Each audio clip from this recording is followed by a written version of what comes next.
Oh, fuck, I might die. Am I gonna die? I don't want to die.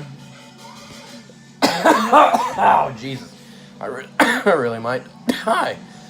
Holy fuck. You ever just start coughing to the point where you can't stop, and then, like, you feel like there's a giant salt and pepper shaker in your fucking chest? So, oh boy. I think I might almost have it together. So, about last night, I went to Hugo, Oklahoma, and holy shit, get it together, get it together. Greatest video ever.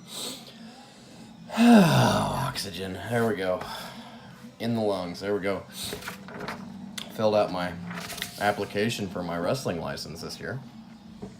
Anyway, back up. Maybe. Maybe not. All right. Gonna die. I'm gonna die. Whew. Sweet baby Jesus. Let in the air. Fuck. That's the whole video. I'm just gonna cough. Alright. So, about last night.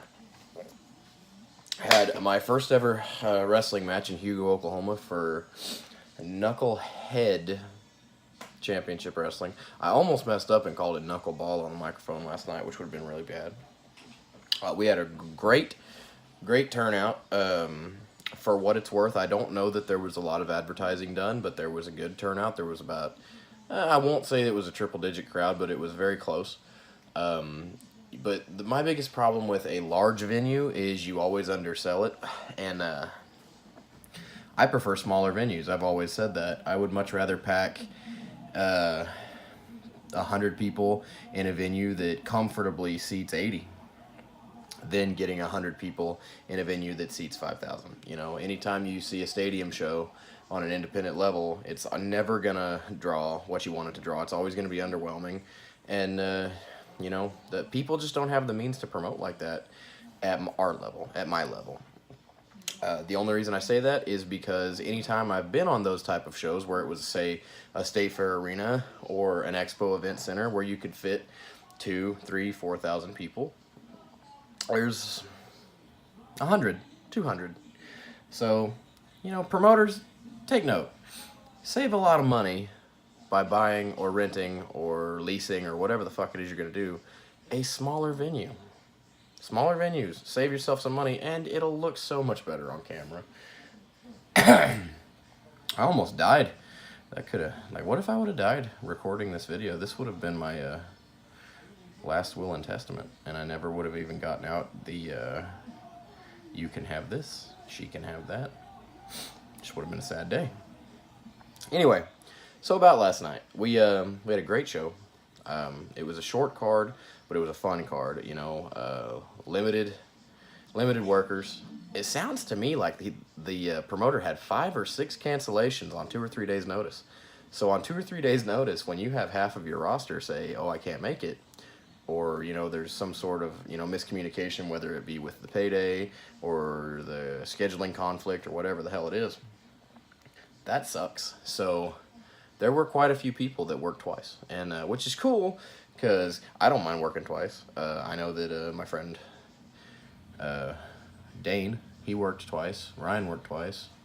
So, and Van Gogh worked twice. So, you know, a lot of us, you know, just had to do what you had to do to, you know, make the show go on. You know, there's people there that want to be entertained, and we want to give them a good hour and a half, 2 hour show. You do what you got to do. And it was a lot of fun. The thing that impressed me the most about that show is when it was over. I was in the main, so I had to dress down, cool down a little bit, get a couple bottles of water in me, And then I go to help tear down the ring, and what blew me away was the amount of people that actually helped to tear this ring down. It doesn't take me long to dress down, but you know, you change, get into your comfortable clothing, and you go out there and you get started.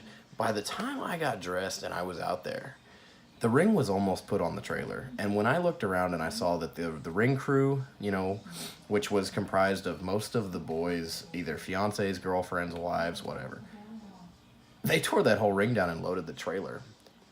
My fiancé weighs 130 pounds. She picked up a side rail by herself. It blew me away because there are so many workers in pretty much every locker room that I work in that will refuse to go tear that fucking ring down. They'll have the balls to say, well, I paid my dues. Fuck you. If my little lady can do it, anybody can. I was so impressed and so proud. She's not in the business, man. She has no reason to pay dues. I mean, she sells my gimmicks. She films my matches. She pays her dues and doesn't even have to. She's over here tearing rings down? Are you insane? So shout out to all the girls last night that helped tear that fucking ring down and got us on the road in a decent amount of time. I was a 3.5 hour drive. I made it home by 1 o'clock. Had a decent payday. I dealt with a very, very nice promoter. Very, very good man. Jerry, very good man. Jerry Geyser, whatever the fuck his name is.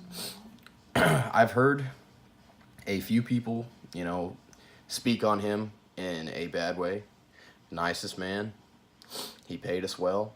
He, you know, like I said, he underdrew what he expected, but still managed to pay everyone.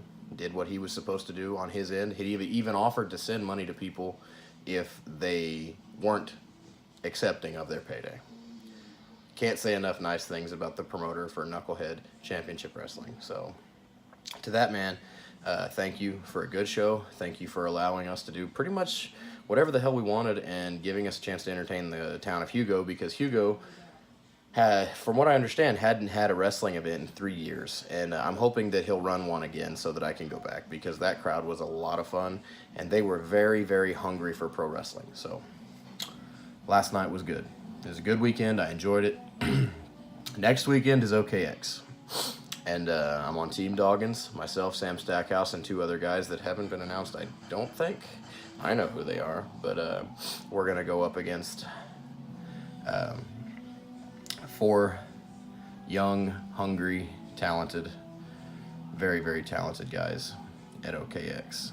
I don't know what I'm allowed to say or what I'm not, so I'm just not going to say anything other than you're going to be in for a treat. It is going to be a very good show. It's going to be very entertaining, and if you can make it out to Verdigris, whatever you want to call it, make the trip, come watch OKX, because it's going to be once in a lifetime, one time only kind of show. I know there's a big main event, there's a bunch of wild shit going on this card, and we are going to entertain you in the best way we can.